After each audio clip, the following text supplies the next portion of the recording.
Hi Jane, how are you? Thank you for your emails about accessing the course. I hope you can work this out now with Nadine. She can set you up so you can access everything. Um, it is very important for us that you do the essays that are on the course.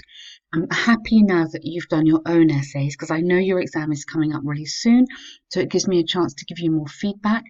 What I suggest you do is when you can access the course, leave the first two essays, which are about education. Go on to the next two essays. It's about technology, making man more social, I think.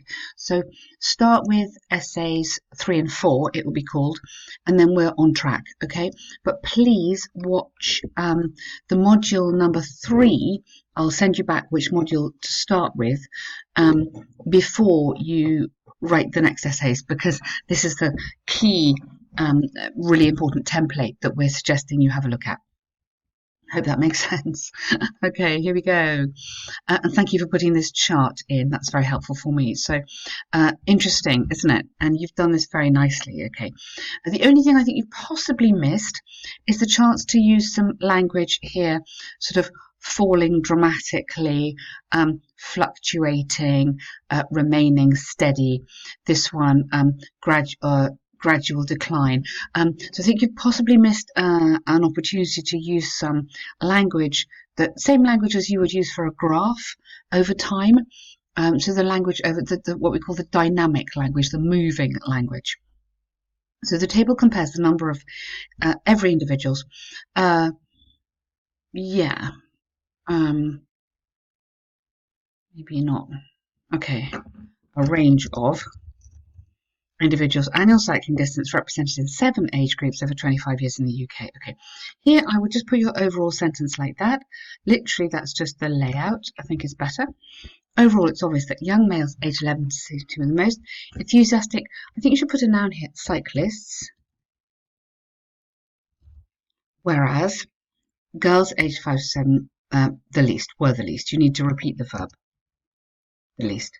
Moreover, there was a considerable gender disparity, good, in the popularity of cycling among those below 60, and increasingly few people rode. Okay, because you should rode in race groups from rode by the end of the period studied. I think you just need to make that clear that it's by the end as opposed to from year to year. Okay, but otherwise very, very good. It's immediately noticeable that cycling gained a great popularity among male teenagers and adults. Okay, now it didn't from then to then. Okay, so it started in year 1. So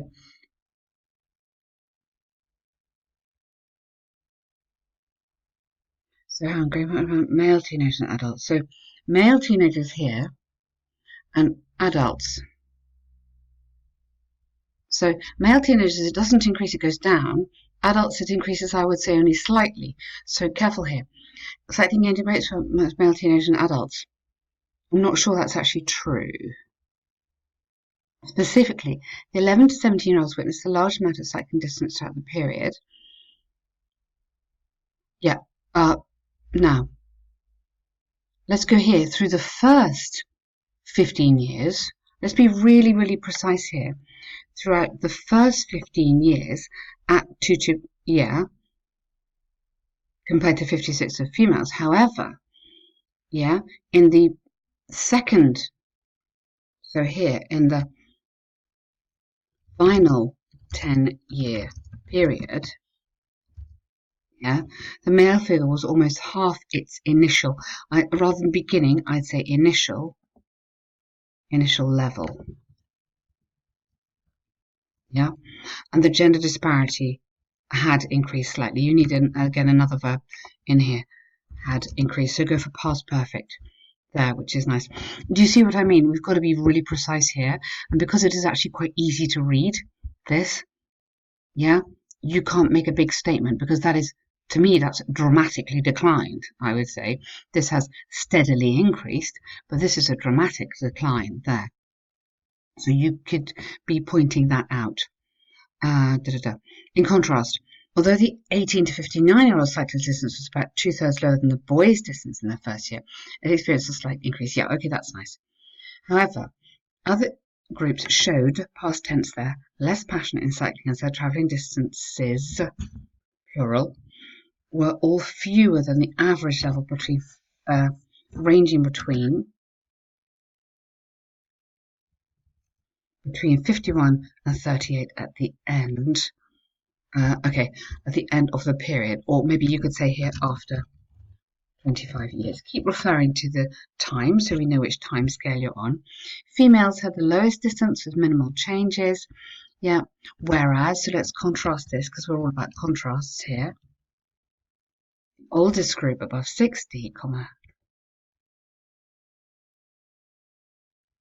also experienced I think, what was I going to say? A significant reduction, really. Reduction travelling distance, the final level was almost half. So just to refer you to that. Yeah, I mean, I think that we can say that is significant. Happy with that. Okay. Now, really good. You've done a lovely task. It's very clear. It's very easy for me to read. Just picking up on a few things here. Be as accurate as you can. Okay. And use some of this dynamic vocabulary. But you've picked out some really good points and you've answered that very nicely. Okay, this essay title. Okay. So digital learning, distance learning and digital learning. And do we need teachers? Of course we do. With the digital revolution and the rise of online educational platforms, some critics think that place-based classrooms and face-to-face teaching should be replaced by distance learning. Why don't we say physical classrooms? Place-based, I haven't heard that before, sounds a bit strange. I partially agree. Now, careful, okay? Don't partially agree. Just agree or disagree. It doesn't really matter what you really think. The examiner will never know, okay? But for the sake of the essay, take a position and argue your position. If you partially agree, you're making it more complicated. Okay, so just agree or disagree. So, I agree with this statement because although online learning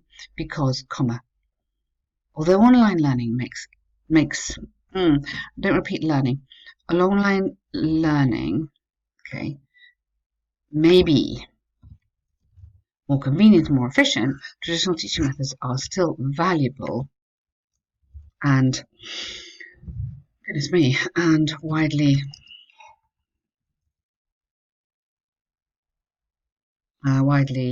used throughout. I mean, they're still there, aren't they? So there are some reasons. Okay, there are some significant. So if you say some reasons, it's not very strong, but if you put in significant, it becomes stronger. Why distance learning facilitates more convenient, convenient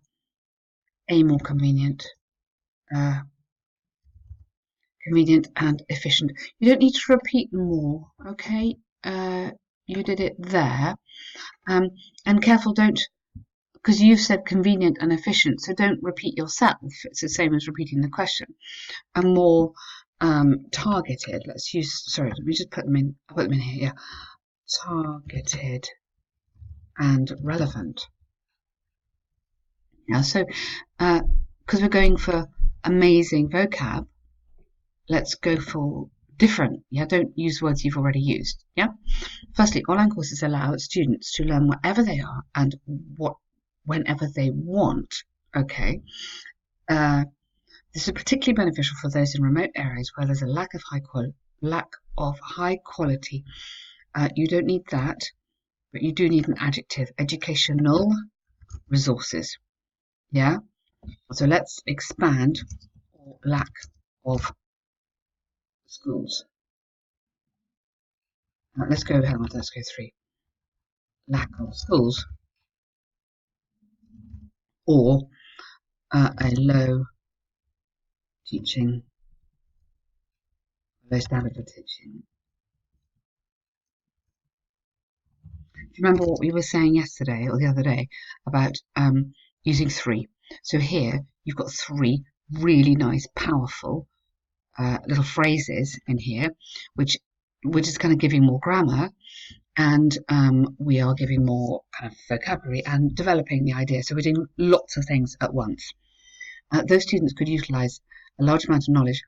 I wouldn't say large, beneficial, important, crucial, something like that, for self-improvement, professional training, and liberal arts.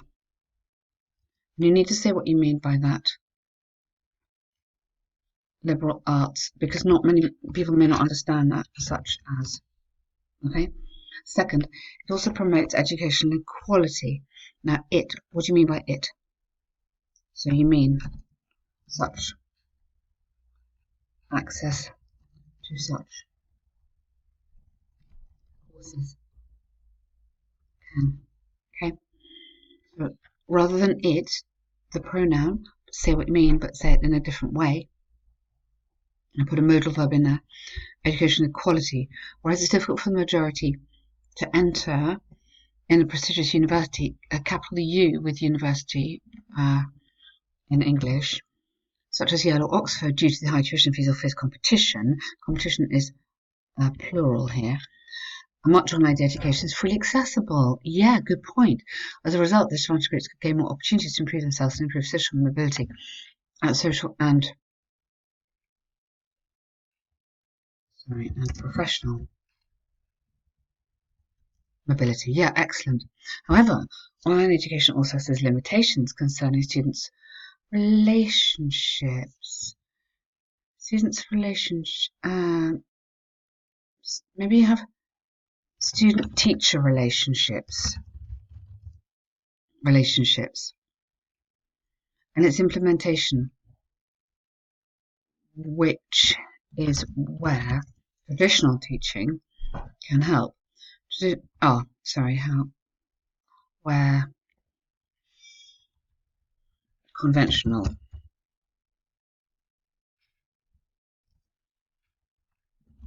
can help. Traditional teaching methods provide community beyond mere knowledge. Okay, student-teacher and inter-student relationships. Okay, so I'm just being more specific about what kind of relationships. While in an online class, students are dispersed in different places where it's impossible for them to conduct teamwork. Students in place-based class, okay, again, I changed that. Classes, plural, are more likely to foster relationships by interacting. We wouldn't interplay, we would interact with and helping each other. Additionally, it may be difficult for students who lack self-discipline to finish the whole set of course online. Yeah, I see that too, Whereas in school, teachers usually play the role of checking students' progress and encouraging lagging students to follow. You encourage people to do something, to follow courses consistently. Okay, great. To conclude, I partially agree. No, you don't. You agree, absolutely, with the importance, with this viewpoint.